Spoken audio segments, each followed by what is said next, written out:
อร่อยไหมน้อง Big. Oh, you're driving.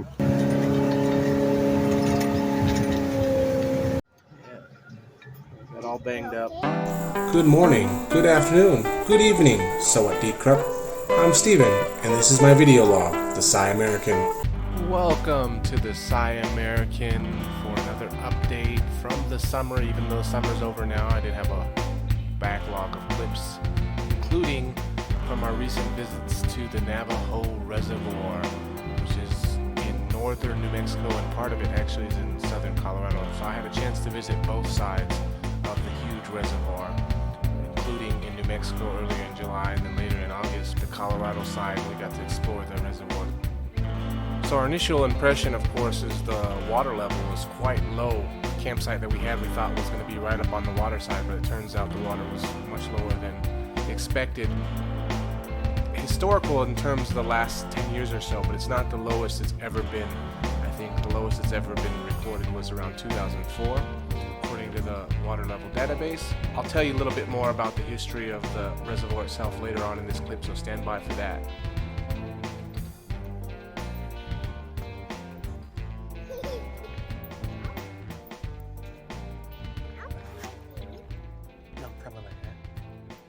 Nóngไม่จับ น้องจับเลย น้องจับให้ เจ็บดามันมีหนามอะ ไม่ได้เจ็บหรอก ก็นี่ไงมันมีหนามอะ อยากกินปลาก็ต้องจับสินี่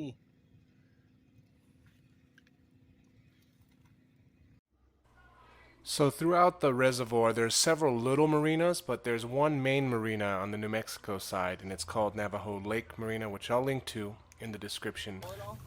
No, you can take the extra pole. Yeah, go ahead. Yeah, we were initially planning to rent a speedboat. Actually, my friend Matt was supposed to come out with his boat, but he had a change of plans at the last minute. He would come later in August anyway. So we ended up just renting some kayaks, finding some, my sister and my nephews, they went out, and my son, they went out fishing on the kayaks. And though as I am currently, for this period, abstaining from killing or hurting any animals as part of the annual Buddhist Lent 3-month period, I just opted to get a kayak with my wife and my young son. And we found a nice little cove on the side of the reservoir, not too far from the marina itself, and had fun time for about half an hour swimming. Really good cooling off. Yeah, this is the closest we're going to get to any kind of beach or tidal area in this part of the world. And considering it's something I really miss for sure, living in Thailand, whether Kiritan or Phuket. Definitely miss the ocean. But yeah, as you can see, we got some waves and the water is pretty clear. And it is pretty hot summers here in this part of the world, so it's definitely really good to cool off. And that's why a lot of people come to this reservoir, mostly from, northern New Mexico and southern Colorado. All over they come, driving up from Albuquerque and Santa Fe, and even down from Denver area. And so as a parent, I definitely think it's important to bring your young children and get them acquainted with the water. I mean, eventually, it's time that they got to take proper swimming lessons, whether in school or you teach them yourself. Coming from Thailand, a lot of kids who, they grow up near the ocean, they don't ever properly learn to swim. And a big part of that is actually they are instilled with this fear of the water from very young, because their parents are worried they're going to drown, and it's this never-ending cycle where a lot of kids end up drowning ultimately when they're older because they are afraid of water and they don't know how to handle themselves in the water. So obviously you got to be careful and fine line. You don't want to scare them, you don't want to traumatize them too much here. But a lot of us from my generation and older generations, there's that saying of being thrown in the deep end, and that's how they learn. You can obviously apply that to many other things, but I think it's a balance. You don't want to traumatize them too much, because if they're traumatized and they're afraid of the water for a long haul, then they'll take that much more to get over that fear and learn how to swim. But anyway, it's a balance, like anything else. Spending time in the water and out in the sun, you definitely build up an appetite. อร่อยไหมน้องนะให้ดูมือหน่อย มาอีกครั้งหนึ่งไม่มีอ่ะ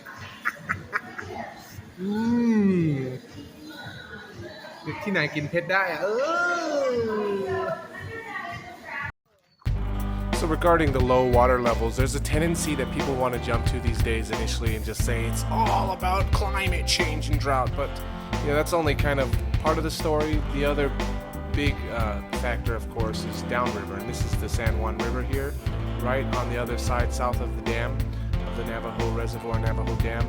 And this river obviously flows and supplies a lot of irrigation water to various waterways and farmland in northern New Mexico, including in Farmington, which is one of the biggest cities in the region there. So basically, one of the main reasons why the water is low is because they've had to release a lot of water this year to supply Farmington and other waterways and irrigation in northern New Mexico, where there is essentially growing demand for the blue gold. And indeed, precipitation in this part of the world and southern Colorado and northern New Mexico has been pretty good this summer. You know, August is our month of monsoon weather, similar to Thailand. August and July, where we get a lot of storms and even hail, as you can see here. So interesting time of year. So in August, yeah, my buddy Matt and Sam, they came to pick me up in Durango, and we had a chance to go back to the Navajo Reservoir and explore it more thoroughly from this 23 or 24 foot boat, and it is for sale, by the way.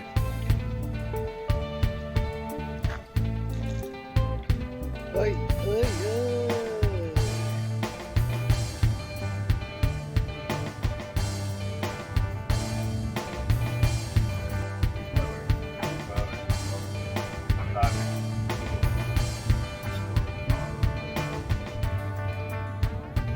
This is part of it. Flags, and then I didn't see them.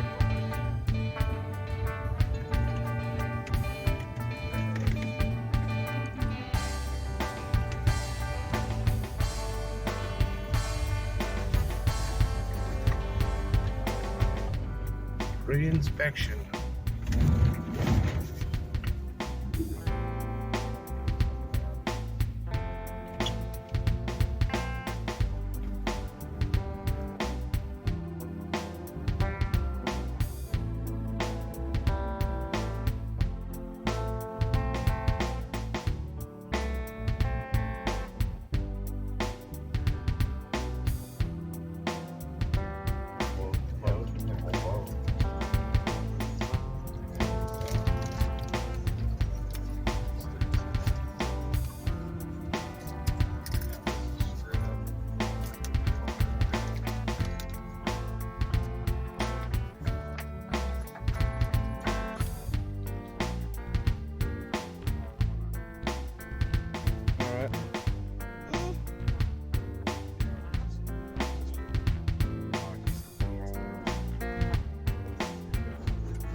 Navajo State Park, Colorado side.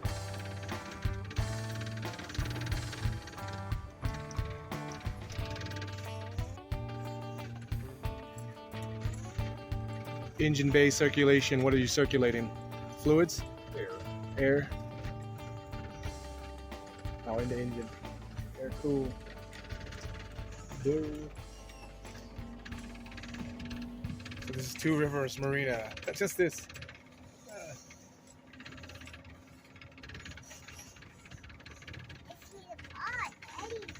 Yeah, I'm gonna be in the water too here. All right, let me.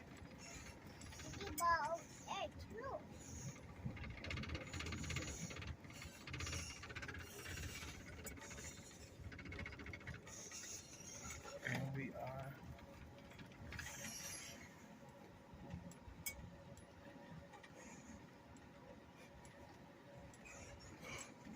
Whoa.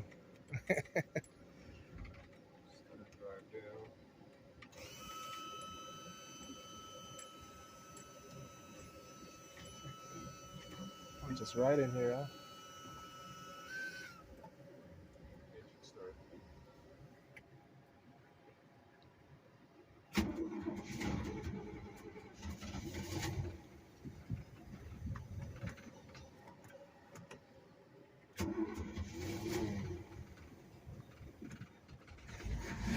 Ooh, ooh, ooh, ooh. All right, You look cool. Yeah. We're off.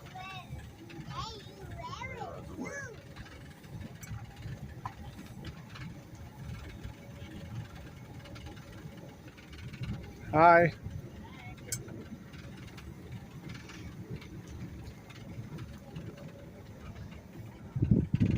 North, south.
Hey. Hey, baby, need a lift? Oh.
So yeah, as you can imagine, a lake this size in the middle of basically a mountainous desert area is pretty popular recreation area for the summers and the weekends specifically. And so yeah, there's a lot of boaters out there fishing, water skiing, jet skiing, kayaking, all the fun water recreational sports you can imagine.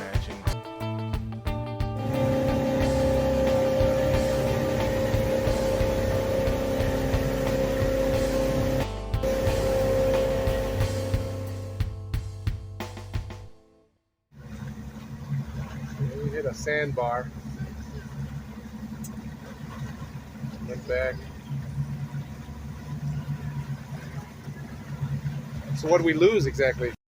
The stern drive contraption, right? Uh-huh. And you got the prop. Yeah. Well, there's like a fin that goes right here. The Okay. fin got broke. Okay.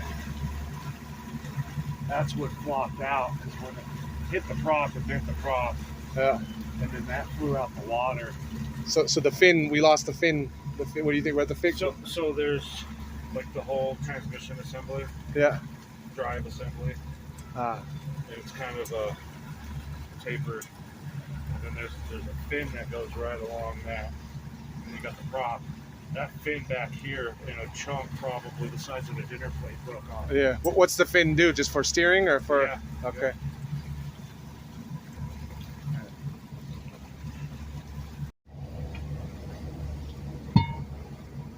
We got something.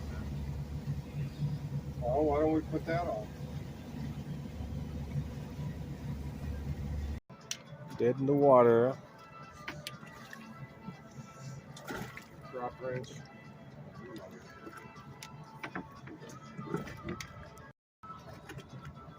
Now, usually I'm underneath this thing, and it's real easy for me to see how to wedge this thing to where the prop doesn't move.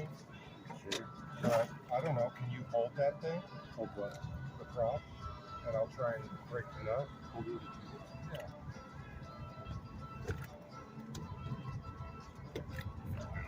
It is. Counterclockwise. You gotta pull up or push down? I'm going to be pulling up. Pulling I just got too much leverage, don't I? up. No, you're fine. I gotta hold it. Yeah. Got all banged up. Yeah, look, see, it all got banged up, see? On these three here, I don't remember the order you gave me, but It's fine. It goes the washer and then the spanner. And Okay. A thrust washer.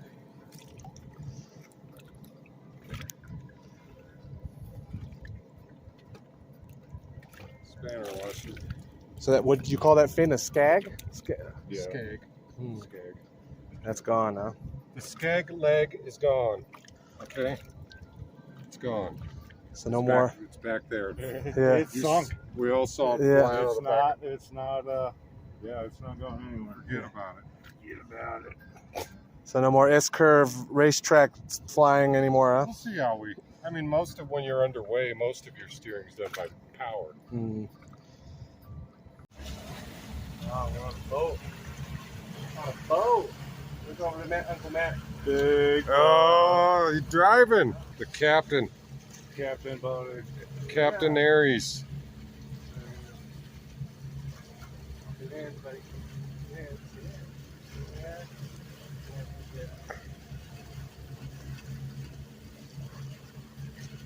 Oh, wow. Oh, I'm not sure what this guy's doing, but Doing a beeline right for it or something.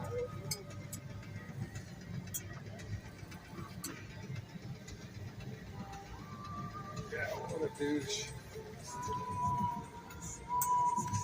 Moomba Doomba.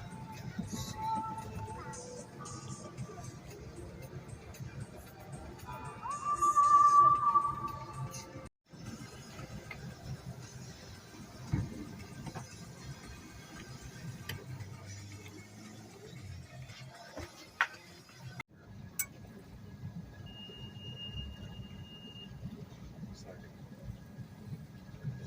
first time I ever rode in my life.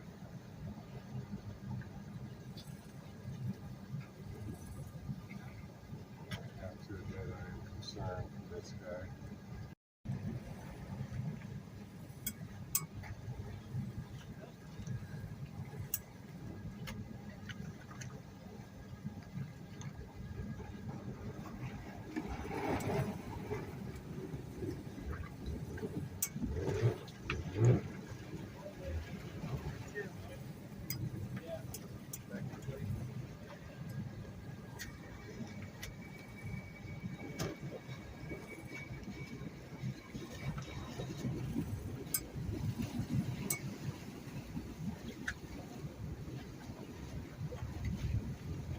Hey, look, I finished.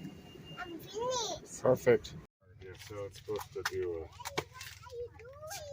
to do a thing here. Oh, that's what fell off, huh? Dude, it broke there, broke there. I think the piece we saw, the piece we saw was either one of those pieces. Got caught in the prop and shot out. Well, it hit the bar, broke it, and then the prop caught that. And that was pretty much the end. We did get back in the water. It wasn't too bad, and they ended up fixing it. Yeah, that concludes this episode. I do have a lot more backlog of clips from the summer, so I'm kind of behind here, including some garden updates and some trips to neighboring Cortez and Farmington, so you can see what they look like here during the summer, because I remember showing you in the winter. But anyway, thanks for tuning in, and we'll catch you again next time. Bye.